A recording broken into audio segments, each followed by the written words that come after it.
नमस्कारम। इस वीडियो में हम बात करेंगे शॉर्ट सर्किट्स की। तो पहली बात तो शॉर्ट सर्किट क्या होते हैं। शॉर्ट सर्किट वो सर्किट बोलते हैं, वो होगा तो कंप्लीट सर्किट बट उस पार्ट में, उस सर्किट में रेजिस्टेंस नहीं होगा कोई। Complete circuit with no resistance is called a short circuit. तो जैसे कि उसके एग्जांपल से समझें, जैसे हमारे पास ये हमने एक क्या लगाया, एक सेल है, उसका ईएमएफ ई है और इसके अक्रॉस एक हमारे पास कोई रजिस्टर है। जब स्विच हमारा, ये वाला स्विच अगर हमारा ओपन है तो उसके इसमें इसके थ्रू करंट फ्लो होगी, ये करंट फ्लो होगी, इस रजिस्टर के थ्रू करंट फ्लो होगी, इसके अक्रॉस कुछ पोटेंशियल ड्रॉप होगा और वापस करंट इसमें आ जाएगी। ठीक है, ये करंट आ रही है और इसमें आके इधर से चले जाएगी क्योंकि ये तो हमारा ओपन है। जैसे इसको हम क्लोज कर देंगे, क्लोज करने का मतलब ये हमारा क्या है, वो कंडक्टर है, ये स्विच है, ये वो कंडक्टर है। तो करंट जो आ रही है हमारी, वो यहाँ से जाके यहाँ से नहीं जाएगी। क्यों? क्योंकि अगर ये कंडक्टर है तो इसका मतलब इसका रेजिस्टेंस क्या है, ऑलमोस्ट जीरो। अगर रेजिस्टेंस जीरो होगा तो इसका मतलब करंट हमेशा कहाँ से जाएगी, जहाँ से लोअर रेजिस्टेंस होगा वहाँ से ज़्यादा वो करंट जाती है। जहाँ जीरो रेजिस्टेंस का मतलब सारी की सारी करंट क्या होगी, यहाँ से बाईपास हो जाएगी। इसी को हम शॉर्ट सर्किटिंग बोलते हैं। तो इसका मतलब इसके अक्रॉस कोई करंट पास नहीं हो रही है और सर्किट यहाँ से बाईपास होगी, स्विच से होते हुए वापस इसमें आ जा रही। तो है तो complete circuit but no resistance वाला, इसके अक्रॉस कोई रेजिस्टेंस नहीं है, इस वायर के अक्रॉस जाएगा तो कोई रेजिस्टेंस नहीं है, तो ये शॉर्ट सर्किटिंग है। अब इस पर एक डाउट होता है कि इस पॉइंट पर पोटेंशियल कितना होगा, क्योंकि अगर इसके थ्रू करंट फ्लो ही नहीं हुई है, करंट फ्लो न होने वाला का मतलब यहाँ का पोटेंशियल क्या है, सेम है। इसका पोटेंशियल मान लो वी है, इस पॉइंट पर पोटेंशियल क्या होगा, वी होगा।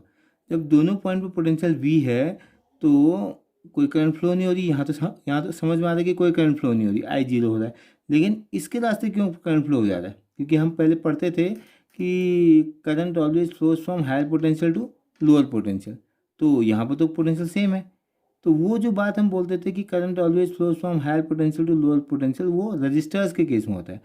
कंडक्टर्स तो हमेशा क्या होते हैं, इक्विपोटेंशियल होते हैं। तो कंडक्टर्स में क्या होगा, पोटेंशियल हमेशा सेम रहेगा लेकिन करंट फ्लो होगी, क्योंकि अब ये वो कंडक्टर की प्रॉपर्टी है। तो ये बात ध्यान रखनी है हमें। अब आते हैं, अगर ये शॉर्ट सर्किट हो गया, मान लो ये शॉर्ट सर्किटिंग के इसके क्या फ़ायदे हैं, क्या नुकसान हैं, वो देखते हैं। तो क्या क्या वो इसके क्या क्या वो इफेक्ट हैं। तो पहली बात तो जब भी शॉर्ट सर्किट होगा तो हमें पता है कि ये करंट, क्योंकि रेजिस्टेंस तो है नहीं, तो बहुत ही हाई करंट फ्लो होगी। तो पहला इफेक्ट क्या है कि हाई करंट फ्लो होगी सर्किट के। हाई करंट फ्लो होने का क्या इफेक्ट हो सकता है, हाई करंट जब भी फ्लो होगी तो अगर बहुत ही ज़्यादा करंट आएगी और वापस करंट बहुत ही हाई आ रही, तो इसकी वजह से क्या हो सकता है, करंट हाई होगी तो उसकी वजह से हीटिंग इफेक्ट होगा, हीटिंग उसकी हीटिंग होने से क्या हो सकता है, अगर बहुत ही हीटिंग होगी तो फायर वगैरह हो सकता है, बर्निंग हो सकती है। एक तो ये काम है। दूसरा, अगर हाई करंट होगी तो ये हाई करंट ही वापस आएगी, तो ये जो सोर्स है हमारा, उस सोर्स को भी क्या कर देगा, क्योंकि जितनी करंट गई है उतनी करंट वापस आएगी। और करंट बहुत हाई होने वाली है इसमें, क्योंकि रेजिस्टेंस जीरो है, तो ज़्यादा करंट वापस आएगी तो जो सोर्स है, सोर्स ही डैमेज हो जाएगा। तो क्या हो सकता है, सोर्स में डैमेज। एक तो ये प्रॉब्लम है। दूसरी बात क्या है कि अगर हाई करंट फ्लो हो रही है तो इसका मतलब जो जो सोर्स है हमारा, जो बैटरी है, वो जल्दी ड्रेन ऑफ हो जाएगा। वो जल्दी उसमें से क्या होगा, सारा पावर खत्म होगा, तो जो ड्रेनेज होगा वो क्या होगा, ज़्यादा होगा, ड्रेन ऑफ क्या हो जाएगा, जल्दी हो जाएगा उसका। तो ये दो मेन इसके वो इफ़ेक्ट्स हैं। तो नॉर्मली हम सुनते भी हैं कि शॉर्ट सर्किटिंग से आग लग गई, ये हो गई, वो हो गई, तो वो शॉर्ट सर्किटिंग यही है। और इसके अलावा इसका यूज भी होता है बहुत बार हम शॉर्ट सर्किट की हेल्प से क्या कर सकते हैं, मैग्नेट बना सकते हैं। तो जो भी हम मैग्नेटिक प्रॉपर्टी होती हैं, जो सोलेनॉइड वगैरह बनते हैं, जैसे ये सोलेनॉइड है, तो सोलेनॉइड का एग्जांपल देखें तो सोलेनॉइड के केस में क्या है, ये इसके थ्रू करंट आ रही, हमने ये, तो ये पूरा वायर ही तो है, कहीं पर टच नहीं कर रहा, कंडक्टर है। इसके बीच में अगर अगर वो क्या बोलते हैं, कोर भी होगा, तो कोर भी क्या है, कोई ना कोई वो कंडक्टर है, मैग्नेटिक मटेरियल है। तो इसका मतलब उस केस में हम इसका यूज़ कर सकते हैं जहाँ पर क्या है, मैग्नेटिक या वो इंडक्शन का हमें यूज़ करना है। तो ये मैग्नेट बनाने के केस में शॉर्ट सर्किट का यूज हो सकता है। ये तो पॉजिटिव यूज हो गया, और नेगेटिव यूज में हमारा ये हमने देख लिया। तो इस शॉर्ट सर्किटिंग की हेल्प से अब हम कुछ उसके बेस पर कुछ न्यूमेरिकल करते हैं। तो देखते हैं क्या क्या हमारे बनते हैं क्वेश्चन। तो जैसे एक क्वेश्चन है, find current through 5 ohm resistor. हमें एक सर्किट दिया है, when switch A is open, ये ए स्विच है, ये कोई स्विच है। अगर पहला केस है कि ओपन होगा तब क्या होगा, जब क्लोज होगा तो क्या होगा। तो पता है कि ये बैटरी है तो बैटरी से करंट फ्लो होगी, करंट ऐसे आते आते, अगर ये स्विच ओपन है तो इसके थ्रू कोई करंट फ्लो होनी नहीं है, तो करंट सीधे इसके थ्रू जाकर यहाँ चली जाएगी। जो करंट यहाँ आएगी वही करंट यहाँ जाएगी, इसका मतलब ये सीरीज में है। तो पहला केस है कि ओपन सर्किट के केस में जो करंट होगी I equal to E upon R होता है ना, नेट मतलब net resistance. E M F हमारा 20, आर हमारे पास आएगा 5 + 15 क्योंकि सीरीज में है तो 20, तो ये आ गया 1 एम्पियर। तो ओपन कंडीशन में क्या होगा, करंट 1 एम्पियर फ्लो। लेकिन जैसे ही हम इसको क्लोज कर देंगे, सेकंड केस में क्लोज करने का मतलब यहाँ से जो करंट आएगी अब वो यहाँ से नहीं जाएगी। क्यों, क्योंकि यहाँ पर क्या है, ये जीरो रेजिस्टेंस वाला वायर है, शॉर्ट हो गया ना। शॉर्ट करने का मतलब ये वो कंडक्टर है तो जीरो रेजिस्टेंस वाला है, तो सारी की सारी करंट क्या होगी, यहाँ से चली जाएगी, इसके थ्रू कोई करंट फ्लो नहीं होगी। तो हमारे पास जो है अब क्या है, एक 5 ओम रजिस्टर है खाली। तो 5 ओम रजिस्टर का मतलब कितना होगा, I equal to E upon R, अभी भी वही है। ये हमारा 20 वोल्ट डिवाइड बाई रजिस्टेंस अब सिर्फ क्या है 5 ओम। तो 5 ओम होने का मतलब 4 एम्पियर। तो देखा, एक ही पार्ट शॉर्ट सर्किट होने से करंट कितनी होगी, 4 टाइम्स होगी। तो कहने का मतलब है शॉर्ट सर्किट से क्या होगा, करंट बढ़ते जा रहे हैं।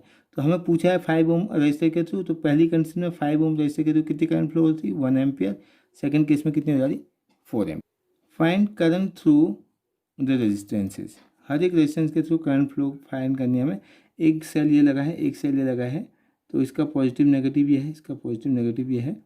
तो करंट कहीं से भी फ्लो हो सकती है। वैसे ये डोमिनेटिंग है तो यहाँ से फ्लो मान लेते हैं, चलो ये करंट आई यहाँ से।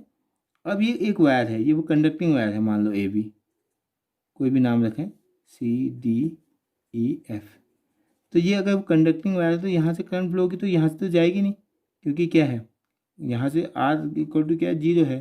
अगर ये वो कंडक्टर है तो R इक्वल टू 0 होने का मतलब सारी करंट यहाँ के थ्रू आ जाएगी, इसके थ्रू कोई करंट फ्लो नहीं होगी। तो ये वाला हमारा जो रजिस्टर ये यूज नहीं होगा, तो हमारा डायग्राम मॉडिफाई होकर ऐसा बन जाएगा। तो मान लो इसके थ्रू एक्स करंट फ्लो हो रही इस वायर में, तो एक्स करंट फ्लो होगी तो पूरे इसके अक्रॉस एक्स करंट फ्लो होगी। तो एक्स करंट फ्लो होगी तो इसमें हम अब किरचॉफ लॉ लगा लेते हैं। अगर इसमें किरचॉफ लॉ लगाऊँ मैं, तो हमारे पास लूप है, हमारे पास बी से शुरू कर रहे हैं, मान लो BACDB। इस वाले मैच में अगर किरचॉफ लॉ लगाएंगे तो यहाँ से स्टार्ट करते हैं बी से, इसके थ्रू रेजिस्टेंस 0 है, तो करंट क्या होगी उसमें कोई मतलब नहीं। ये आया हमारा पॉजिटिव से नेगेटिव आ रहे हैं पहले, तो -2 किरचॉफ लॉ के अकॉर्डिंग, माइनस सेम डायरेक्शन में आया तो करंट ड्रॉप, पोटेंशियल ड्रॉप होगा। तो 2 × x - 2x, 2 × x करंट है, और यहाँ से फिर -4 × x, तो यहाँ से आते हुए करंट क्या हुआ, ये वाले सेल में नेगेटिव से पॉजिटिव जा रहे हैं, तो +4 इक्वल टू 0। इसको सॉल्व करेंगे तो कितना हो जाएगा, 4 × 6 हो गया -6x, और ये हो गया +2 इक्वल टू क्या हो जाएगा -2। तो 6x equal to 2, x equal to हो गया 2/6 इक्वल टू 1/3 एम्पियर। इतनी करंट होगी, इसका मतलब है। तो find the current through the resistor है, तो इस रजिस्टर के तो सेम ही करंट होगी क्योंकि सीरीज में है। कितनी करंट होगी, x इक्वल टू 1/3 एम्पियर। और 5 ओम वाले के थ्रू कितनी करंट होगी, 0 करंट। इसके थ्रू जो करंट है वो 0 होगी क्योंकि वो बाईपास हो गया है या शॉर्ट सर्किटेड हो गया है।